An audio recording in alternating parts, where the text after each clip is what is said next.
Hello भाई लोग, मैं हूँ फैक्ट भाई और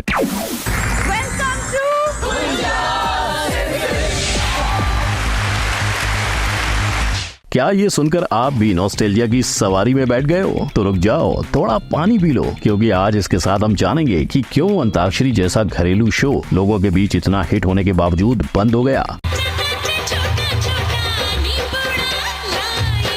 और क्यों सरकार खुद सच का सामना जैसे शो को बंद करवाना चाहती थी। अब जहां इतने सवाल हैं तो फैक्ट भाई जवाब देने से कैसे पीछे रहेगा। पर एक जवाब सुनकर आप खुद YouTube छोड़ पोगो देखने लगोगे, क्योंकि आज फाइनली रॉब के मैड बंद होने का भी खुलासा होने जा रहा है। तो चलिए बिना किसी देरी के जानते हैं इन शोज के बंद होने का असली सच। नंबर 1, नॉस्टैल्जिया की लहर। School done, tuition done, homework done. अब खाओ पियो और टीवी देखो, और टीवी पर क्या देखो? The legend of hidden temple. 2 साल तक चलने वाले इस शो ने लोगों पर ऐसा जादू किया कि न सिर्फ अमेरिका पर इंडिया में भी इसे काफी पसंद किया गया था। लेकिन ऐसा ही नशा 2021 में इसके रिटर्न से नहीं हो पाया, तो जल्द ही मेकर्स ने फर्स्ट सीजन के बाद इसे कैंसिल कर दिया। इनफैक्ट इस शो पर एक मूवी भी बनाई गई थी, पर कहते ना ओल्ड इज गोल्ड, वैसे ही 90s के शो की बराबरी कोई नहीं कर पाया। और ऐसी ही बराबरी करने टकेशी कैसल का नया सीजन भी आ रहा है। जी हाँ, 1990s में खत्म हुआ ये शो दोबारा जन्म लेने जा रहा है, लेकिन इस बार बच्चों के कानों पर जावेद मियां की नहीं बोबन बम की आवाज सुनाई पड़ेगी। बस अब देखना होगा कि कब और कैसा होगा नया टकेशी castle.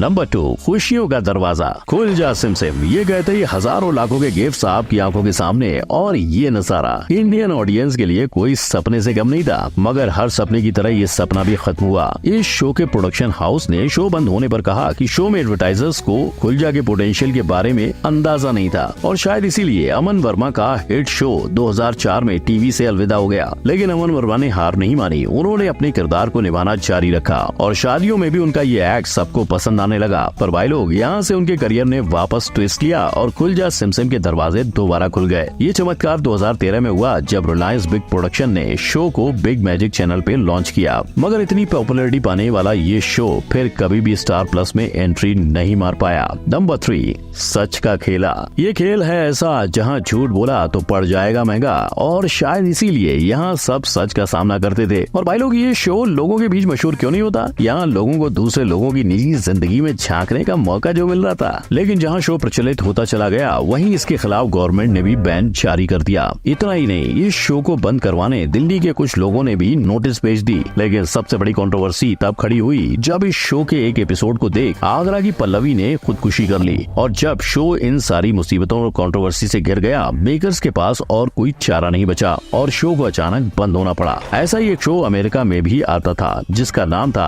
The moment of truth. लेकिन लोग तो राजीव के इसी शो के फैन बने हुए थे। नंबर 4, ए से अंताक्षरी। बैठे बैठे क्या करें, करना है कुछ काम, शुरू करते हैं अंताक्षरी लेके अन्नू कपूर का नाम। और ये नाम पूरे भारत में इतना प्रसिद्ध हुआ था कि सितंबर 10, 1993 से 2007 तक हर एक की जुबान पर सिर्फ एक ही धुन सवार थी।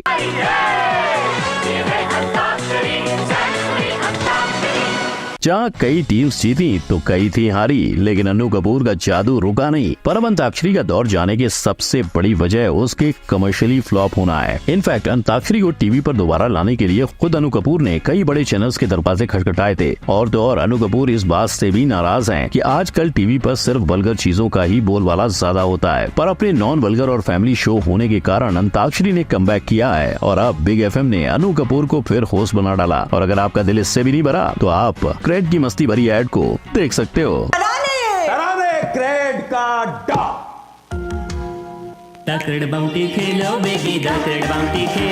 नंबर 5, बच्चों का फेवरेट। जाओ जाकर पोगो देखो। ये आज के बच्चों को जितना दर्दनाक लगता है, उतना ही पहले बच्चों को एक्साइट करता था। इसकी सबसे बड़ी वजह थी मैड, यानी म्यूजिक आर्ट डांस। और इस शो ने बच्चों को वेस्ट से बेस्ट बनाना सिखाया था। इनफैक्ट इस शो के बारे में बात करते फैक्ट भाई को भी कहना पड़ेगा कि 2005 से 2010 तक हम सब ने कुछ ना कुछ तो जरूर बनाया था। लेकिन फिर ये शो भी बंद क्यों? वेल, इसका कारण खुद हारून रॉबर्ट थे, यानी रॉब की माने तो 2010 तक दुनिया जल्दी यूट्यूब पर जाने वाली थी, और अगर बच्चों तक पहुंचना है तो उन्हें भी इंटरनेट पर जाना होगा। इसके चलते रॉब ने जल्दी अपने इंस्टाग्राम, फेसबुक और यूट्यूब पर अकाउंट खोले और मैड की जर्नी जारी रखी। लेकिन आपने मैड को देखकर कौन सा आर्ट सीखा था? फैक्ट भाई को कमेंट में जरूर बताएं। इनफैक्ट बच्चों के इंटरनेट पर शिफ्ट होते ही आर्ट अटैक और FAQ जैसे शोज को भी बंद होना पड़ा था। Number 6, boogie boogie.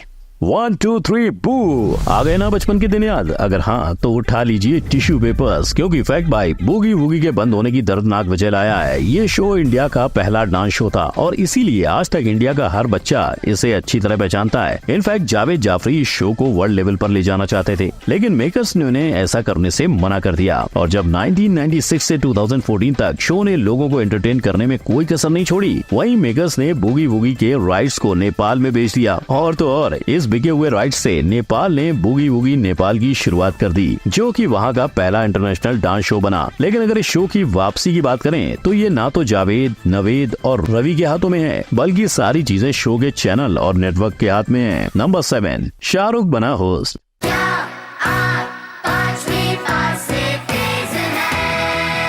ये सवाल शाहरुख भैया रोज आकर आपसे पूछते थे और बच्चों के सवाल पर बड़े दिमाग लगाने वाला ये कॉन्सेप्ट लोगों के बीच फेमस तो हुआ, लेकिन ज्यादा दिनों तक टिक नहीं पाया। और अगर मेकर्स की माने तो शो अच्छा था, लेकिन IPL लॉन्च होने के कारण वो चल नहीं पाया। हालांकि शाहरुख के लिए दोनों ही तरफ मुनाफा था, क्योंकि उनकी टीम कोलकाता नाइट राइडर्स भी IPL का हिस्सा थी। पर शो के मेकर्स को ये झटका इतना महंगा पड़ा कि शाहरुख की 52 डेट्स लेने के बावजूद उन्हें शो 36 एपिसोड में ही निपटाना पड़ा। लेकिन शाहरुख का ऐसा ही एक शो पहले भी बंद हो चुका है, जोर का झटका। इस शो में शाहरुख एज होस्ट भी आते थे और जावेद जाफरी माफिक कंटेस्टेंट को वॉइस ओवर भी देते थे, लेकिन इस शो ने भी कुछ एपिसोड्स के बाद दम तोड़ दिया और शो बंद हो गया। नंबर 8, भक्ति शक्ति है।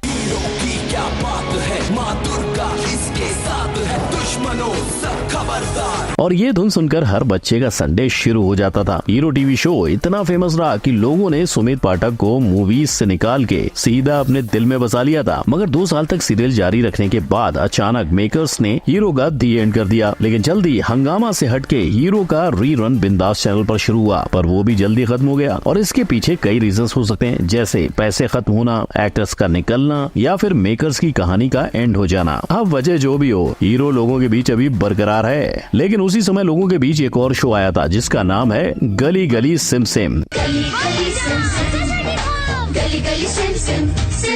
कहा जाता है इस शो को देखने वाले बच्चे बड़े होकर अपने इमोशंस को बेहतर समझते हैं, मगर अब इस शो को देखने के लिए बच्चों को दूरदर्शन देखना पड़ेगा। नंबर 9, सवाल एक शो 2। जिस शो ने अमिताभ की डूबती नैया को बचाया था, उसी शो के कॉन्सेप्ट ने 2 सेलिब्रिटीज के करियर को डुबा दिया। पहले बात करते हैं अनुपम खेर की, सवाल 10 करोड़ का शो की। ये शो कंटेस्टेंट को कौन बनेगा करोड़पति से 10 गुना ज्यादा पैसे ऑफर कर रहा था, लेकिन शो फेल होते देख अनुपम ने 20 शो कॉन्ट्रैक्ट तोड़ फरार होना सही समझा। लेकिन फिर भी शो बचाने की उम्मीद में मेकर्स ने अनुपम को रिप्लेस करके आशुतोष राणा को अपना लिया। पर जब आशुतोष भी शो को नहीं बचा पाए, शो बंद हो गया। और इस तरह कौन बनेगा करोड़पति की सक्सेस के बाद गोविंदा को लेकर भी एक शो बनाया गया था, लेकिन केबीसी की बढ़ती लहर जीतो छप्पर फाड़ के लिए एक सुनामी की तरह थी, जिससे गोविंदा की कॉमेडी भी नहीं बचा पाई। और इस तरह अनुपम और गोविंदा दोनों ने अपने शो केबीसी के सामने बंद कर दिए। तो भाई लोग, ये वो रियलिटी शोज थे जिसे बच्चों से लेकर बड़ों तक हर एक ने देखा है, और अब इन्हें मिस करने के अलावा कोई और चारा भी नहीं है। मगर कुछ ऐसे शोज भी हैं जो बिना बताए आपसे जुदा हो गए थे। अगर आप उनके बारे में जानना चाहते हैं तो इस आई बटन पर क्लिक करें। वीडियो अच्छा लगा हो तो लाइक, शेयर और सब्सक्राइब करना मत भूलिएगा। हम मिलेंगे अगली वीडियो में। गुड बाय, जय हिंद।